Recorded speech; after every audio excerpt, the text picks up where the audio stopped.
Good morning each and everyone. हम पढ़ रहे हैं इनकम टैक्स। इनकम टैक्स में रिवीजन चल रहा था, हमारा चैप्टर चल रहा है रेसिडेंशियल स्टेटस।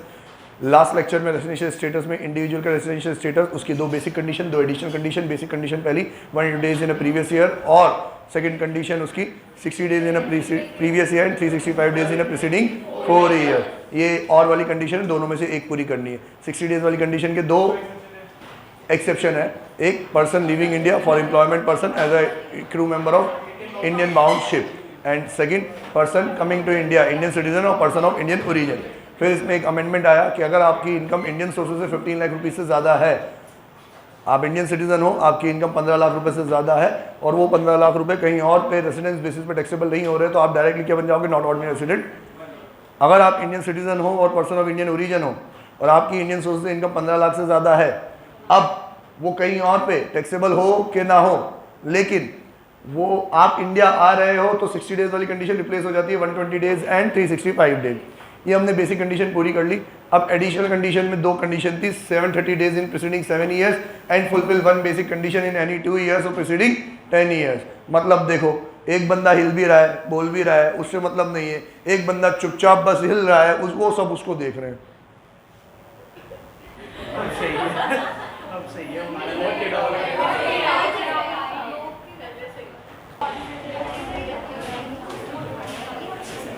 इंडिविजुअल की बेसिक और एडिशनल कंडीशंस कंप्लीट हो गई। अब समझते हैं कौन सी कंडीशन पूरी करेगा तो बनेगा ऑर्डिनरी, नॉट ऑर्डिनरी और नॉन रेसिडेंट। अगर आपने एक बेसिक कंडीशन, दोनों एडिशनल पूरी कर ली तो आप बन गए ऑर्डिनरी रेसिडेंट। सर बेसिक तो पूरी कर ली, दोनों एडिशनल नहीं कर पाए। अब दोनों नहीं कर पाए मतलब एक कर ली कोई फर्क नहीं पड़ता, पहली करो कोई फर्क नहीं पड़ता, दूसरी करो कोई फर्क नहीं पड़ता, दोनों ही ना करो कोई फर्क नहीं पड़ता। करनी है तो दोनों करनी है, तो किसी काम का नहीं है। आप बन गए नॉट ऑर्डिनरी रेसिडेंट। बेसिक भी पूरी नहीं करी तो आप क्या बन गए? Non resident. फिर इसके बाद हमने पढ़ा कि सर अगर नॉन रेसिडेंट बनेंगे तो क्या होगा, नॉट ऑर्डिनरी रेसिडेंट बनेंगे क्या होगा, और ऑर्डिनरी रेसिडेंट बनेंगे तो क्या होगा। तो कहाँ गया वो? ये रहा। तो इसको हमने, देखो ये समझना आसान है लेकिन प्रैक्टिकली थोड़ा डिफिकल्ट पड़ता है। तो जो बात बोल रहा हूँ नए बच्चे ध्यान रखना, हमेशा हम कोई भी ट्रांजैक्शन पढ़ के अपने आप से क्वेश्चन पूछेंगे कि पहला, क्या ये इनकम अर्न इन इंडिया है क्या? आप कहते हो यस तो सबके लिए टैक्सेबल। आप कहते हो नहीं, ऐसा तो नहीं लिखा हुआ कि अर्न इन इंडिया है। क्यों? क्योंकि लिखा हुआ है income from business in America, तो अर्न इन इंडिया तो नहीं है। तो फिर आप डायरेक्टली जंप नहीं करोगे, क्या यार ये तो एनी अदर इनकम हो गई, भले ही आपको आता है, फिर भी आप सेकंड क्वेश्चन पूछोगे, क्या ये रिसीव इन इंडिया है क्या? अगर यस तो सबके लिए टैक्सेबल, नहीं है तो थर्ड, क्या ये इनकम इंडिया से कंट्रोल हो रही है क्या? आप कहते हो यस तो दो के लिए टैक्सेबल, एक के लिए नो। अगर नहीं सर, ना अर्न ना रिसीव ना कंट्रोल, तो फिर ये एनी अदर इनकम तो बनी गई। तो सिर्फ कौन टैक्सेबल है? रेसिडेंट के लिए टैक्सेबल है, बाकी दोनों के लिए माफ है।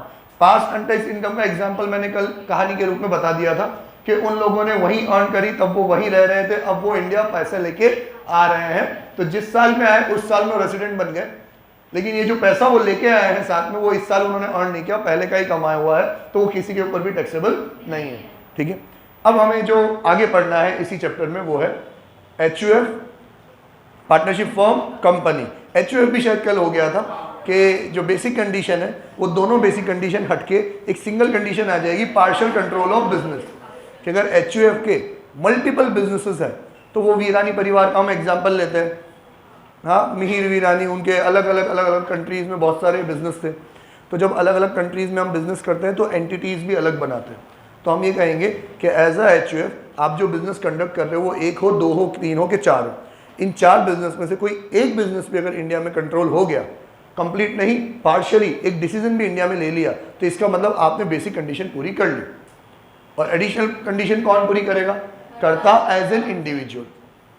अब उसके लिए 730 days in preceding 7 years and fulfil one basic condition in 2 years of preceding 10 year. तो इसके लिए अब वन बेसिक कंडीशन तो वही इंडिविजुअल वाली 180 डेज और 60 डेज वाली है। क्लियर है ये बात? ठीक है, ओके। इनका लिए भी स्टेटस वैसे ही है कि एक बेसिक, दोनों एडिशनल, ऑर्डिनरी। एक बेसिक, दो एडिशनल कर्ता पूरी नहीं कर रहा है तो नॉट ऑर्डिनरी। सर बेसिक भी पूरी नहीं करी तो क्या बन गया? Non resident. ठीक है, कर्ता से ही डिपेंड होता है, बाकी के मेंबर्स कोई भी कहीं भी रहे उससे कोई फर्क नहीं पड़ता। फिर आते हैं पार्टनरशिप फर्म। पार्टनरशिप फर्म में एक स्लाइट डिफरेंस है। इंडिविजुअल में तो अकेले की बात हो रही थी तो आपने उसके दिन गिन लिए। HUF में माना कि एक मुखिया होता है तो आपने उसके दिन गिन लिए। पार्टनरशिप फॉर्म में कैसे आप कोई मुखिया डिसाइड करोगे? सारे पार्टनर्स बराबरी के हुए तो चलो सर जिसका शेयर ज़्यादा हुआ, अच्छा ऐसे ज़्यादा वाले दो पार्टनर हुए तो 40-40-20 वाला रेशियो हुआ तो, और पार्टनरशिप रेशियो तो बीच में साल भर के बीच में कहीं चेंज भी तो हो सकता है, तो फिर उस केस में क्या करेंगे? तो उन्होंने कहा यार ये एडिशनल कंडीशन जो करता पूरी कर रहा था ना, पार्टनरशिप फॉर्म में ऐसा कोई भी करता धरता नहीं है, तो अब एडिशनल कंडीशन है ही नहीं, सिर्फ और सिर्फ क्या कंडीशन है? बेसिक। वो भी क्या है? Partial control of business. कि पार्टनरशिप फॉर्म अगर मल्टीपल बिजनेस कर रही है, उसमें से एक भी बिजनेस इंडिया से पार्शियली कंट्रोल भी हो गया तो बेसिक कंडीशन पूरी। बेसिक कंडीशन पूरी तो ऑर्डिनरी रेसिडेंट, बेसिक कंडीशन भी पूरी नहीं हुई तो non resident. Not ordinary resident जैसा स्टेटस पार्टनरशिप फॉर्म के लिए नहीं होता, उनके लिए या तो इस बार या उस बार, ठीक है। सेम चीज उन्होंने कही किसके लिए? कंपनीज के लिए। कंपनी अगर इंडियन कंपनी है, सर इंडियन कंपनी कौन होती है? जो as per Indian contract act India में रजिस्टर्ड हुई है, तो अगर वो इंडियन कंपनी है तो बात खत्म। वो क्या है? रेसिडेंट। आपका बिजनेस कहीं पे भी हो, आपके शेयर होल्डर्स कोई से भी हो, आप इंडिया में रजिस्टर्ड हो तो आप क्या हो? Ordinary resident. सर इंडिया में रजिस्टर्ड नहीं है, फॉरेन कंपनी है, फॉरेन कंट्री में रजिस्टर्ड है, तो फिर सेकंड स्टेज में देखा जाएगा। इंडियन कंपनी है, बात खत्म कर दो। फॉरेन कंपनी है तो सेकंड स्टेज में देखा जाएगा कंप्लीट कंट्रोल, होली कंट्रोल, कि 100% इंडिया से कंट्रोल हो रही है क्या? सर कैसे माना जाता है कि 100% इंडिया से कंट्रोल हुई? सारे बोर्ड ऑफ डायरेक्टर्स की सारी मीटिंग कहाँ से हुई? इंडिया से हुई, तो ये कंप्लीट कंट्रोल हुआ। कंप्लीट कंट्रोल इंडिया में है तो फिर भाई साहब ये क्या वापस से बन गई? Ordinary resident. नहीं है सर तो क्या बन गई? Non resident. मीन्स इसके लिए भी या तो इस बार या उस बार, या तो ऑर्डिनरी या नॉन रेसिडेंट, ठीक है। हाँ लेकिन इसमें फिल्टर का प्रोसेस है। मैं यूँ कहूँ कि ये इतनी सारी कंपनीज हैं, तो पहला क्वेश्चन कि इंडियन कंपनी कौन कौन है? तो कुछ ने पूछा सर इंडियन कंपनी बोलते किसको है? मैंने कहा जो इंडिया में रजिस्टर्ड है। तो बहुत सारे बच्चों ने हैंड रेस कर दिया कि सर हाँ हम इंडिया में रजिस्टर्ड है, या तुम इस साइड हो जाओ, तुम तो रेसिडेंट ही हो। बाकी बचे हुए सब फॉरेन कंट्रीज है, अलग अलग कंट्री फॉरेन कंपनीज है, अलग अलग कंट्रीज में। तो मैंने कहा आप में से ऐसी कंपनीज कौन कौन सी है जिसकी सारी बोर्ड ऑफ डायरेक्टर्स की मीटिंग इंडिया में ही हुई हो, मतलब जिसका 100% कंट्रोल क्या हो? इंडिया में। तो फिर 2-4 ने और हैंड रेस कर ली कि सर सारी तो नहीं हुई, एक दो ही हुई, एक दो ही हुई। तो एक दो वाले से बात नहीं कर रहा मैं, जिसकी सारी हो गई हो। तो 3-4 लोगों ने हैंड रेस करे कि तुम भी इधर आ जाओ, तुम भी क्या हो? Ordinary resident. जो बच गए वो सारे क्या है? नॉन रेसिडेंट, ठीक है। इसमें भी नॉट ऑर्डिनरी रेसिडेंट जैसा कोई स्टेटस नहीं है, ठीक है।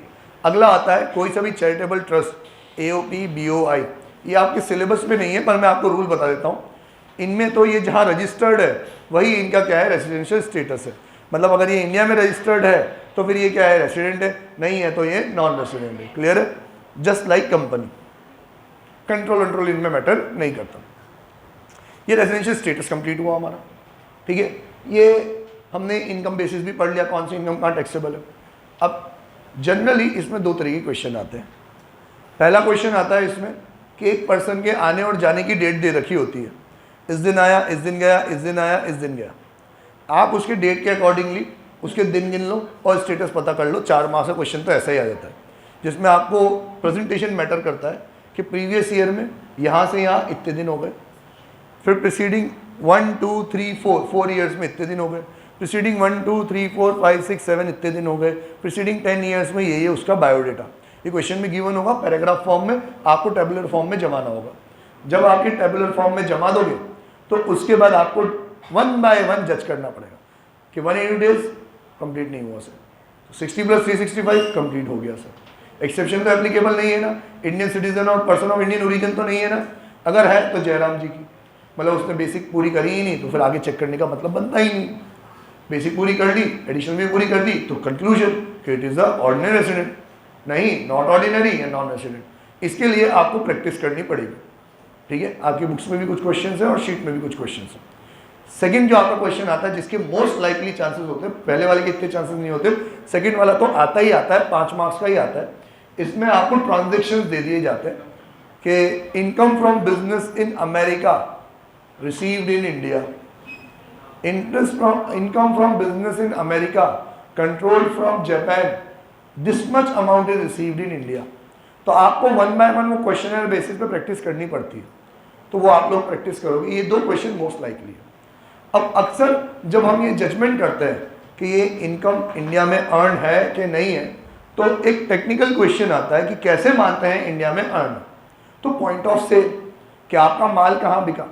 मैं तो इन चीज़ों पे इतना ध्यान देता ही नहीं हूँ, कंफ्यूज करने की जरूरत ही नहीं बच्चों को। सिंपल, आपका मन जो कहे वो, common sense.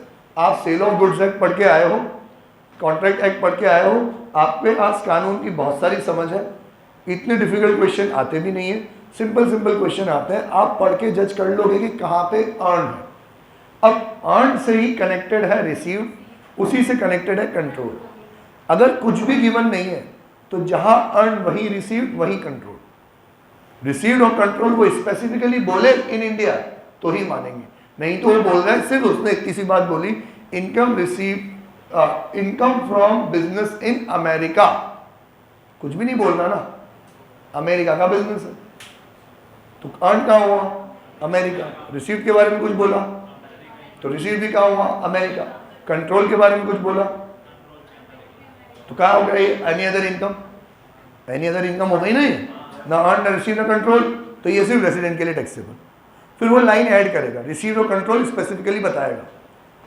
Income from business in America, received in India. अभी आप बोलेगा income from business in America 50,000, 30,000 received in India, तो 30,000 तो तीनों के लिए टैक्सेबल क्योंकि वो रिसीव्ड हुए हैं, और 20,000 सिर्फ रेसिडेंट के लिए टैक्सेबल। तो हमारे रेसिडेंट के ऊपर 50,000 टैक्सेबल, बाकी दोनों के लिए 30-30 टैक्सेबल। इस क्वेश्चन में अब तुम अच्छे से समझ सकते हो क्योंकि तुम लोग अब बाकी के सारे चैप्टर्स पढ़ के आ चुके हो। तो इस क्वेश्चन में कभी कभी वो टेक्निकल लैंग्वेज से खेल जाता है। कभी वो बोलता है income from property in America, कभी वो बोलता है rent from property in America. तो ये याद रखना कि जब वो इनकम बोले तो इसका मतलब 30% का स्टैंडर्ड डिडक्शन उसने माइनस कर रखा है, ये कंप्यूटेड इनकम है। ठीक है, आप एक नोट भी लगा के आ सकते हैं कि उसने इनकम वर्ड यूज़ किया है तो हमने माना है कि ये कंप्यूटेड है, 30% डिडक्शन ऑलरेडी हो चुका है। वो रेंट बोले तो पहले आप रेंट में 30% स्टैंडर्ड डिडक्शन माइनस करोगे और रिमेनिंग को इनकम मानोगे और फिर वापस से नोट लगा के आओगे कि उन्होंने रेंट बोला है तो ये रेंटल है, रेंट में से 30% स्टैंडर्ड डिडक्शन तो मिलता ही मिलता है, इसलिए हमने माइनस कर दिया। ठीक है, दो ही चीज़ों में ऐसा होगा, एक तो रेंट में होगा और दूसरा सैलरी में होगा। सैलरी अगर कंप्यूटेड बोले मतलब 50,000 माइनस हो चुके हैं, अगर सैलरी मंथली बोले तो फिर 50,000 आपको अलग से माइनस करना पड़ेगा। क्लियर है ये बात? बाकी सब में कोई कंफ्यूजन नहीं होता। ठीक है, तीसरा प्रॉब्लम, एग्रीकल्चर इनकम। आप समझ चुके हो कि एग्रीकल्चर इनकम क्या है, एग्जेक्ट, लेकिन इंडिया की agriculture income exact. Agriculture income from Kenya तो ये टैक्सेबल। एनी अदर इनकम मान के चारों में क्या कर देंगे अपन इसको, सॉरी एक में क्या कर देंगे, इसको टैक्सेबल कर देंगे। ठीक है, फिर डिविडेंड। अब डिविडेंड के लिए अर्न इन इंडिया क्या होगा, देखो अब ये अर्न इन इंडिया 1 बाय 1 समझ लेते हैं। पहला सैलरी, सैलरी में अर्न कहाँ माना जाएगा, जहाँ पे वो कामकाज कर रहा है। ठीक है, मतलब वो अमेरिका में नौकरी कर रहा है तो अमेरिका में अर्न है, इंडिया में नौकरी कर रहा है तो इंडिया में अर्न है। इसमें एक टेक्निकल पॉइंट है क्या कि इंडियन एम्बेसीज को भी क्या मानते हैं, इंडिया मानते हैं। अलग अलग कंट्रीज में जितनी भी इंडियन एम्बेसीज है उसको इंडिया का पार्ट मानते हैं। तो मतलब अमेरिका में इंडिया की एम्बेसी है तो वहाँ पे कुछ अमेरिकन्स भी काम कर रहे होंगे।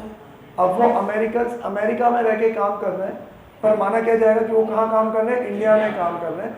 इंडिया में काम कर रहे हैं तो वो अर्न इन इंडिया माना जाएगा उनके लिए, उनको उसके ऊपर इंडिया में टैक्स देना पड़ेगा। ठीक है, अब इस बात से मैं आपको कंक्लूजन कह देता हूँ, ये मैं मेन क्लास को बता चुका हूँ, नए बच्चे ढंग से सुनना। गवर्नमेंट ऑफ इंडिया से आपको जो भी पैसे मिले वो अर्न इन इंडिया माना जाता है।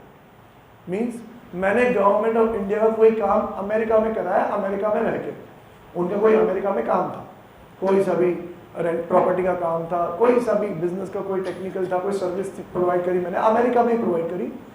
मैं इंडिया कभी आया नहीं, वो लोग ही अमेरिका आए, मैंने उनको अमेरिका में सर्विस प्रोवाइड करी, इंडियन गवर्नमेंट ने मुझे पैसा दिया। तो इंडियन गवर्नमेंट आपको पैसा दे रही है तो शॉर्ट रूल है कि ये अर्न इन इंडिया है, सबके लिए क्या है, टैक्सेबल। समझ में आया? ओके, तो आपका सैलरी क्लियर है। सैलरी में हमने समझ लिया कि इंडियन एम्बेसीज में नौकरी कर रहे हो तो जो सैलरी मिल रही है वो भी क्या है, अर्न इन इंडिया है। इंडियन गवर्नमेंट की जॉब कर रहे हो तो भले ही एम्बेसी में ना करके कहीं और बैठे हो, आप इंडियन गवर्नमेंट की जॉब कर रहे हो, गवर्नमेंट ऑफ इंडिया से पैसे मिल रहे हैं तो वो भी क्या है, अर्न इन इंडिया है। इसके बाद आता है आपका हाउस प्रॉपर्टी। प्रॉपर्टी जहाँ पे है वहीं पे क्या मानी जाती है, अर्न मानी जाती है। जापान की प्रॉपर्टी तो अर्न इन जापान, अमेरिका की है तो अर्न इन अमेरिका, इंडिया की प्रॉपर्टी तो अर्न इन इंडिया। बस इसमें 30% वाला रूल आपको ध्यान रखना पड़ता है। फिर आता है बिजनेस और प्रोफेशन। बिजनेस जहाँ लोकेटेड होता है वहीं पे क्या होता है, अर्न माना जाता है। ऑनलाइन बिजनेसेस में जहाँ पे प्रोडक्ट सेल हो रहा है वहीं पे क्या माना जाएगा, अर्न माना जाएगा। मीन्स आप ऑनलाइन स्टोर लेके बैठे हो और आप इंडिया में ऑनलाइन सेल कर रहे हो, तो डिलीवरी इंडिया में दे रहे हो तो अर्न कहाँ माना जाएगा, इंडिया में माना जाएगा। मतलब मैं सारे आपको एक्सेप्शनल केस जितने मुझे याद आ रहे हैं मैं बता रहा हूँ आपको, ठीक है। बिजनेस में ज़्यादा डिफिकल्ट नहीं है, जहाँ का बिजनेस वहीं पे अर्न, वहीं पे रिसीव, वहीं पे कंट्रोल, जब तक कि अदरवाइज ना बोला जाए। इसके बाद आता है आपका कैपिटल गेन। कैपिटल गेन में तो कोई असेट बिकेगा ना आपका, तो जहाँ का असेट बिकेगा वहीं पे क्या माना जाएगा, अर्न।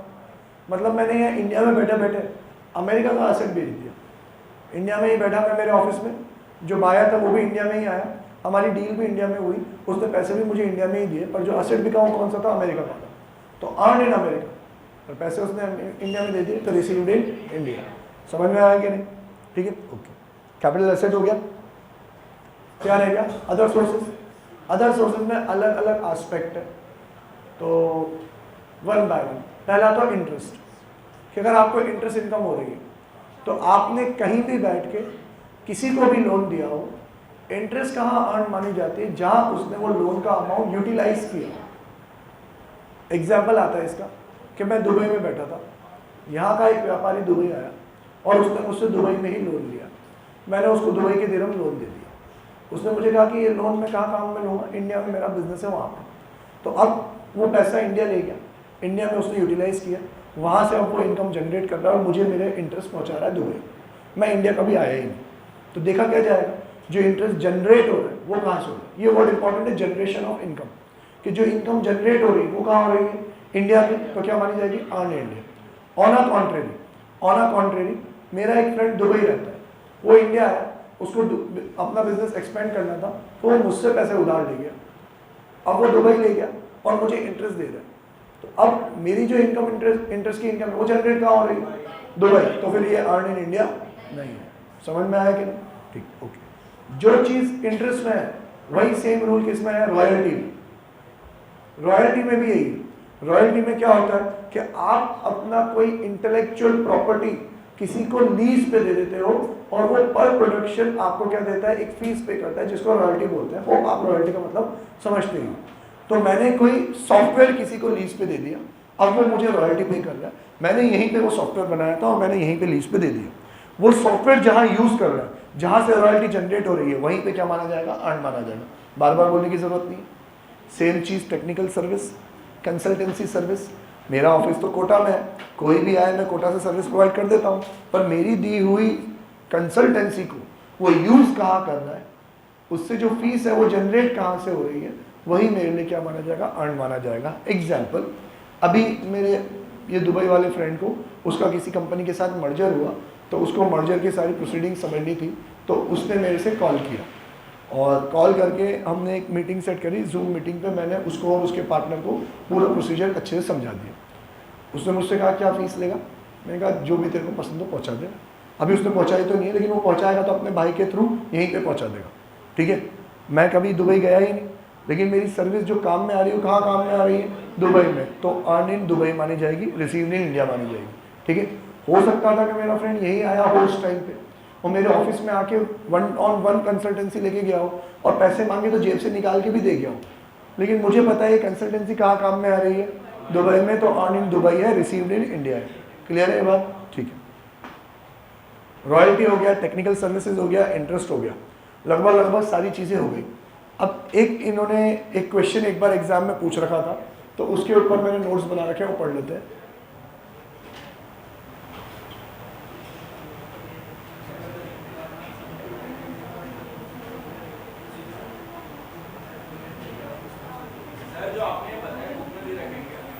क्या चीज़,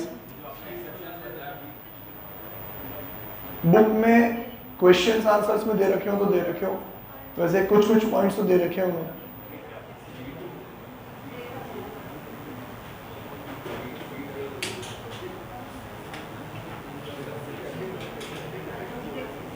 अब ये जो क्वेश्चन है बिजनेस कनेक्शन इन इंडिया, ये पहले मैं नहीं पढ़ाता था, पर फिर इंस्टीट्यूट वालों ने इसके ऊपर एक क्वेश्चन दे दिया, तो मेरे को बहुत वो हुआ, गिल्टी फील हुआ कि यार मैंने क्यों नहीं पढ़ा ये छोटी सी बात, इसलिए अब ये नोट्स में है। What is income deemed to accrue और arise in India? In some cases, income is deemed to accrue or arise in India under Section 9, even though it may actually accrue or arise outside India. Section 9 applies to all assessee irrespective of their residential status and place of business. The categories of income which are deemed to accrue or arise in India are as under: income from business connection.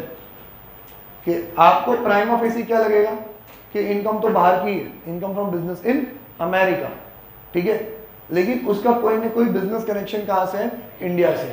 अब वो business connection कैसे establish होता है, इसके बहुत specific rules हैं, जो इस नोट्स में है बस वही है, इसके वो सिवा कुछ भी है तो वो अर्न इन इंडिया नहीं है, सिंपल, ठीक है। पहला कि income from business connection, the following condition should be satisfied. दो कंडीशन पूरी हो रही है तो इंडिया से बिजनेस कनेक्शन स्टैब्लिश हो जाएगा, स्टैब्लिश हो गया तो अर्न इन इंडिया माना जाएगा। पहला, the tax payer has business connection in India. Sir अब ये क्या होता है, ये थोड़ा फ्यू इंस्टेंसेस बता रखे। Second, by virtue of business connection in India, income actually arises outside India. कि मेरा कोई इंडिया से कनेक्शन था और उस कनेक्शन के चलते बाहर इनकम अराइज हुई है। सर ये कैसे होता है? If the above two conditions are satisfied, income arises outside India because of business connection in India, it is deemed to accrue or arise in India, ठीक है। Few instances. पहला, maintaining a branch office in India for the purchase or sale of goods or transacting other business. कि आपने branch office India में maintain कर रखा है, ठीक है, और उसके थ्रू आपको वहाँ पे बिजनेस मिल रहा है। जैसे ये जो बड़ी बड़ी कंपनीज होती है ना, अभी एड टेक की बहुत सारी कंपनीज है जो इंडिया में आके अपना ब्रांच ऑफिस स्टैब्लिश कर लेती है, ठीक है। अब वो ब्रांच ऑफिस स्टैब्लिश करती है, इन ब्रांच ऑफिस का काम होता है लीड जनरेट करना, और लीड जनरेट करके वहाँ हेड ऑफिस में हैंड ओवर कर देते हैं, फिर हेड ऑफिस बाकी के सारे ट्रांजेक्शन्स को इनकर करते हैं। तो अब ये जो ब्रांच ऑफिस के थ्रू वहाँ इनकम जनरेट हो रही है, बिजनेस कनेक्शन स्टैब्लिश हो गया, और ये क्या माना जाएगा? इनकम डीम्ड इन इंडिया माना जाएगा। एक एग्जांपल लेता हूँ मैं आपको। ऑक्सफोर्ड यूनिवर्सिटी जो है, नाम सुना होगा आप लोगों ने, ऑक्सफोर्ड, स्टैनफोर्ड। तो ऑक्सफोर्ड यूनिवर्सिटी जो है उनका एक ब्रांच ऑफिस इंडिया में है। अब वो लोग क्या करते हैं कि ऐसे बड़े बड़े इंस्टीट्यूट्स और ग्रुप ऑफ इंस्टीट्यूट्स को टारगेट करते हैं और उनके साथ एफिलिएशन करवाते हैं। उसके लिए वो ऑक्सफोर्ड यूनिवर्सिटी सिर्फ एफिलिएशन, मतलब ये कहने के लिए कि हाँ ये हमारे साथ एफिलिएटेड हैं, जुड़े हुए हैं, इसके लिए लाखों की फीस लेती है, और इसके लिए इनका बहुत सारा डॉक्यूमेंटेशन वो लोग कंप्लीट करवाते हैं, बस दिखावटी बातें होती है। तो अब ये ब्रांच ऑफिस एक ग्रुप ऑफ इंस्टीट्यूट के साथ ये मिलके इसने पूरा डॉक्यूमेंटेशन करवाया, पूरी लाइजनिंग करवाई, लेकिन फीस इस इंस्टीट्यूट ने कहाँ दी? वहाँ। ऑक्सफोर्ड यूनिवर्सिटी कहती है कि हम तो यहीं बैठे हैं ना, हमने तो सिर्फ हमारी एक तरीके से फ्रेंचाइजी सेल करी है और कुछ भी नहीं करा, हम यहीं बैठे हैं, यहीं पे हमने सेल करी है। तो कहते हैं कि ये किसके थ्रू हुई है? ब्रांच जो आपने इंडिया में डाली उसके थ्रू हुई है, तो ये बिजनेस कनेक्शन स्टैब्लिश हो गया और ये इनकम कहाँ मानी जाएगी? अर्न इन इंडिया मानी जाएगी, उसके ऊपर इधर यहाँ टैक्स देना पड़ेगा, ठीक है। Appointing an agent in India for the systematic and regular purchase of raw material, other commodity और for the sale of non residents goods, sale of the non resident goods और for other business purpose. Same चीज, branch office डालना और इस fix establishment मुझे नहीं करना, तो मैंने ब्रांच ऑफिस के बजाय एक एजेंट ही बुक कर लिया। मीन्स ये इसको आप छोटे लेवल पे समझाओ, तो मुझे पता है क्या करना है, मुझे अब मेरा बिजनेस एक्सपेंड करना है इस इंस्टीट्यूट का, तो मैंने मेरा एजेंट एक जयपुर में बिठा दिया, मैंने वहाँ पे एक ऑफिस ही डाल दिया बीसीसी के नाम से। अब मैं वहाँ से उससे मार्केटिंग करवाता हूँ, जितनी भी जयपुर की इंक्वायरी होती है उसको यहाँ मैं डाइवर्ट कर देता हूँ। आइदर मैं उनको ऑनलाइन लेक्चर सेल कर देता हूँ या मैं उनको कन्विंस कर देता हूँ कि वो कोटा है, हॉस्टल में रह के यहाँ पे आके पढ़े, ठीक है। तो किसके थ्रू हो रहा है? क्योंकि मेरा जो ब्रांच ऑफिस है वहाँ पे वो। अब ब्रांच ऑफिस में मुझे ऐसा लग रहा है कि यार इतना बिजनेस जयपुर से जनरेट होगा नहीं कि मैं वहाँ पे एक ऑफिस लूँ, एक बंदे की रेगुलर सैलरी लूँ। तो मैंने किसी एक छोटे इंस्टीट्यूट को पकड़ा और उससे कहा कि आप मेरे एजेंट बन जाओ और मेरे बिहाफ पे ये मार्केटिंग और ये सब चीज़ें आप करो, ये एक्टिविटी रेगुलर बेसिस पे आप करो। तो वो भी क्या है? बिजनेस कनेक्शन इन इंडिया माना जाए। क्लियर है? हाँ, इसमें हम आगे चल के यूँ पढ़ेंगे कि एजेंट है तो बिजनेस कनेक्शन, इंडिया से परचेज कर रहे हो तो बिजनेस कनेक्शन नहीं। आपने एजेंट बनाया किसके लिए? Purchase of raw material, other commodities और सेल ऑफ नॉन रेसिडेंट। तो इसका मतलब ये नहीं है कि आप इंडिया से परचेज करो और इंडिया से सेल करो तो बिजनेस कनेक्शन इंडिया में एस्टेब्लिश हो रहा है। नहीं, बिजनेस कनेक्शन किसकी वजह से एस्टेब्लिश हो रहा है? एजेंट के लिए, परचेज और सेल की वजह से नहीं हो रहा, ठीक है। Erecting a factory in India where the raw produce purchase locally is work into a form suitable for export abroad. अब क्या करा? आपने एक ब्रांच ऑफिस इस्टेब्लिश किया, आपने अब एक फैक्ट्री इस्टेब्लिश कर दी, जिसमें आप क्या करते हैं, आप लोगों ने उसमें हिस्ट्री में पढ़ा होगा इंडिगो फार्मिंग वाली। हाँ, इंडिगो फार्मिंग में कि यहाँ हिंदुस्तान में ये लोग इंडिगो की फार्मिंग करवाते थे ब्रूटली फोर्स करके, और फिर उसको एक्सपोर्ट कर देते थे। इंडिगो फार्मिंग से इनकी लैंड फर्टाइल नहीं बचती थी, खेत किसानों का नुकसान होता था। अब मान लो उन्होंने यूँ कहा कि यहाँ पे कॉटन की फार्मिंग करवाते हैं अपन, कॉटन की फार्मिंग के बाद उसमें कॉटन के थ्रेड यहीं बनवाते हैं, थ्रेड वहाँ ले जाते हैं, वहाँ से कपड़ा बना के फिर यहाँ बेचेंगे या कहीं भी बेचेंगे। तो इन्होंने रॉ मटेरियल परचेज किया से किया, उसका एक पार्ट प्रोसेस करवाया और उस प्रोसेस पार्ट को क्या करा, इन्होंने सेल किया। ऐसा एक दुबई में मेरा एक नॉन बिजनेस करता है। यहाँ दुबई में स्क्रैप की इतनी वैल्यू नहीं होती, तो वो दुबई से स्क्रैप परचेज करता है। प्लास्टिक के जो ड्रम्स आते हैं ना, ब्लू ड्रम बोलते हैं, ब्लू ड्रम प्लास्टिक की इंडस्ट्री में सबसे क्रीमी लेयर मानी जाती है, वो बहुत मतलब हाई क्वालिटी मटेरियल से बनता है। दुबई में जो स्क्रैप है वो स्क्रैप है। तो एक पर्सन वहाँ दुबई में रह के वो ब्लू ड्रम्स परचेज करता है। अब ड्रम आप देखते हो कितनी जगह घेरता है, तो उसने एक यूनिट, एक वर्कशॉप वहीं पे डाली, उसमें एक कटर लगाया उसने, और अब वो ब्लू ड्रम की छोटी छोटी चिप्स कटिंग करके चिप्स यहाँ पे क्या कर देता है, एक्सपोर्ट कर देता है। क्योंकि अगर ब्लू ड्रम एक्सपोर्ट करता तो फिर तो कितनी ज़्यादा जगह घेरता हो, उसे किराया भाड़ा बहुत ज़्यादा लगता, तो उसने प्रोसेसिंग वहाँ करवा दी। अब वो चिप्स वो डायरेक्ट अपनी फैक्ट्री में बेचता है, अपनी फैक्ट्री में उस चिप से फिर से एक पाइप बनाता है और आगे क्या कर देता है, सेल कर देता है। तो ये क्या हुआ, क्योंकि उसने फैक्ट्री वहाँ डाल दी तो बिजनेस कनेक्शन इन दुबई। कोई ऐसा वाइस वर्सा कर रहा होगा तो बिजनेस कनेक्शन इन इंडिया माना जाएगा। ठीक है। Forming a local subsidiary company to sell a products of non resident parent company. यहाँ पे कंपनी स्टैब्लिश कर दी उनके प्रोडक्ट सेल करने के लिए। ठीक है। Having financial association between resident and non resident company etcetera. Financial association, अब ये फाइनेंशियल ट्रांजेक्शन्स के बीच में ही होगा। नॉर्मल सिर्फ यहाँ से लोन लेने से आपकी सारी इनकम अर्न इन इंडिया नहीं मानी जाती। ठीक है। तो यार ये एक बहुत ब्रॉड कैटेगरी है। इससे ज़्यादा इंपॉर्टेंट डिटेल्स तो यहाँ पे है कि कब not taken as business connection in India, ये ज़्यादा इंपॉर्टेंट। यहाँ तो आप 5 चीज़ें मार्क कर सकते हो, branch office, second agent, third factory, चौथा लोकल सब्सिडियरी कंपनी एंड 5वां फाइनेंशियल एसोसिएशन। मतलब साफ साफ दिख रहा है कि आपने अपने बिजनेस का कोई एक डिपार्टमेंट यहाँ पे क्या कर रखा है, सेट कर रखा है। तो वर्ड भी उससे सही बढ़ता है, बिजनेस कनेक्शन, बिजनेस ट्रांजेक्शन थोड़ी बोला है, क्या बोला है, बिजनेस कनेक्शन बोला है। ठीक है। मतलब कहीं ना कहीं कोई तार जुड़े हुए हैं। अब ये है, यहाँ पे एग्जाम्पल जनरली आएंगे बिजनेस ट्रांजेक्शन के।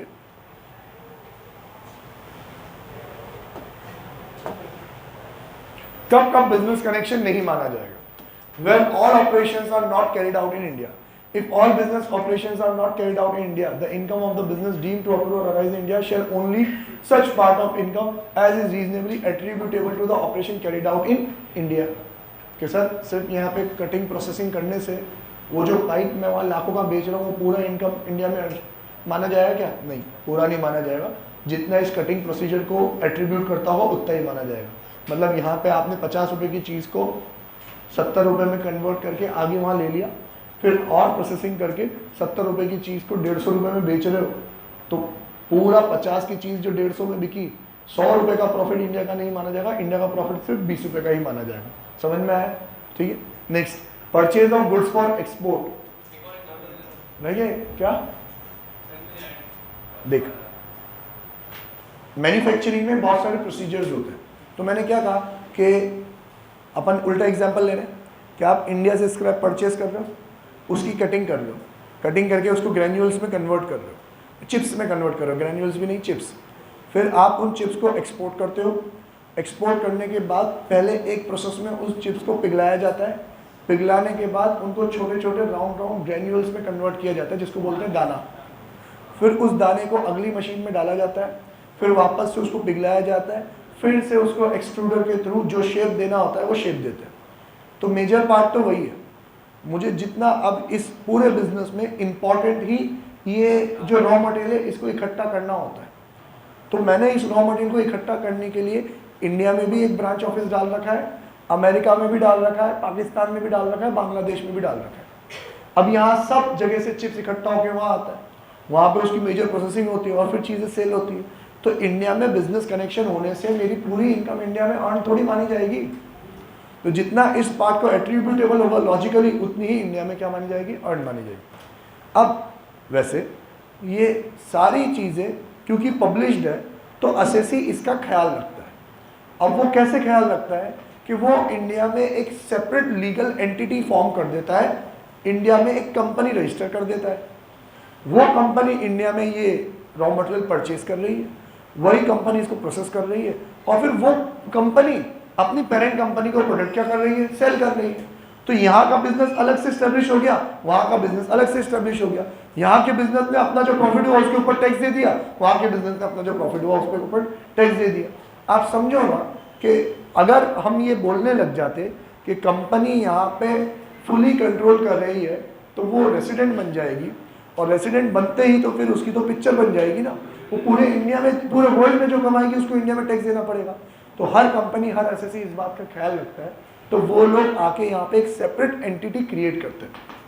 तो जैसे मेटा है फेसबुक का, तो Meta India limited private limited, समझ में आया? तो हर कोई अपने आगे क्या लगा देगा, इंडिया, कि हमारी इंडिया वाली सब्सिडियरी, ठीक है। Then purchase of goods for export, तो मैंने बोला था ऊपर ही, एजेंट रख रहे हो, वो परचेज कर रहा है तो कनेक्शन स्टैब्लिश होगी। आप परचेज करा और आप एक्सपोर्ट करके ले गए हो तो वो अर्न इन इंडिया नहीं माना जाएगा। Collection of news and views, star ये क्वेश्चन आया था एक बार 1 mark. Collection of news and views, अभी वो इजराइल फिलिस्तीन पे इतना हमला कर रहा है तो सारे न्यूज़ रिपोर्टर्स वहाँ जाते हैं ना रिपोर्ट करने के लिए, न्यूज़ कवरेज करने के लिए। सेम इंडिया में कोई इंसिडेंट होता है तो क्या बोलते हैं उसको, फॉरेन मीडिया भी तो यहाँ आता है। अब फॉरेन मीडिया यहाँ आया, पूरा वीडियो शूट करके गया, न्यूज़ कलेक्ट करके गया, वहाँ गया, वहाँ उसने अपने न्यूज़ चैनल के थ्रू उसको पब्लिश कर दिया। तो यार न्यूज़ इंडिया की है, इसका मतलब ये नहीं कि अर्न इन इंडिया है, ठीक है, अर्न इन इंडिया नहीं माना जाएगा। सेम चीज़, अब वो आप जितनी भी, अब टॉम क्रूज की कोई मूवी आई थी उसमें वो मुंबई में शूट किया था उन्होंने, है ना, हाँ MI में स्लम डॉग। तो अब आप यहाँ पे आके ये चीज़ें वीडियोस बना रहे हो, तो वीडियोस बनाने का मतलब ये नहीं कि आप ये अर्न इन इंडिया में किया, आप सिर्फ कंटेंट क्रिएट कर रहे हो, वहाँ ले जाके पब्लिश कर रहे हो, वहीं में माना जाएगा, ठीक है। Shooting of cinematograph films in India, वही पिक्चर शूट करना, इंडिया में अर्न नहीं माना जाएगा। Fund management activity, in case of eligible investment fund, the fund management activity carried out through an eligible fund manager acting on behalf of such fund shall not constitute business connection in India of the said fund। ये fund मतलब किसकी बात कर रहे हैं, mutual fund की बात कर रहे हैं। जब आप कोई म्यूचुअल फंड क्रिएट करते हो, उसकी फंड मैनेजमेंट एक्टिविटी अगर इंडिया से करवा रहे हो, क्योंकि इंडिया में प्रोफेशनल सस्ते मिलते हैं, वहाँ के प्रोफेशनल महंगे मिलते हैं, तो सिर्फ ये फंड मैनेजमेंट एक्टिविटी करवाना मतलब ये नहीं कि आपने इंडिया में अर्न करा। फंड जहाँ इन्वेस्ट करोगे, जहाँ से पैसा अर्न करोगे, वहीं पे अर्न माना जाएगा, ठीक है। Display of uncut and unassorted diamond in a notified special zone. Notified special zone मतलब वो पता है आपको, अभी बीच में कोहिनूर एरिया को लाए थे, कोहिनूर तो जानते होंगे, हाँ लाए थे इंडिया में डिस्प्ले के लिए लाए थे, म्यूजियम में रखा था, देख लो बस, हमारे पास है ये, वर्ल्ड वॉर हो जाता बेटा। कोहिनूर हीरे के बारे में कहा जाता है, कोहिनूर हीरे की कोई कीमत नहीं है, ये वो बहस है कि जिसके पास लाठी है उसी की हो जाएगी, जिसके पास ताकत है उसी का वो हीरा है। आप में ताकत है लेने की तो ले लो, प्राइस तो नहीं है, कोई बेचेगा तो नहीं, ठीक है। तो अब ऐसे अनकट, पॉलिश और कट डायमंड्स अगर आप कहीं पे एग्जीबिशन पर्पस के लिए लाते हो और सिर्फ दिखाते हो तो उसको बिजनेस कनेक्शन नहीं माना जाएगा, ठीक है।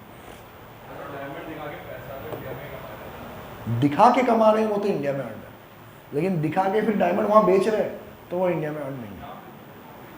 हाँ, एग्जीबिशन लगता है ना, अब पेंटिंग्स का भी तो एग्जीबिशन लगता है, आर्ट गैलरी जिसको बोलते हैं, तो बेचेगा तो वहीं, यहाँ से ले जाओ आप, या मैं डिलीवर कर देता हूँ, पैसे तो मुझे यहाँ दे दो, ठीक है।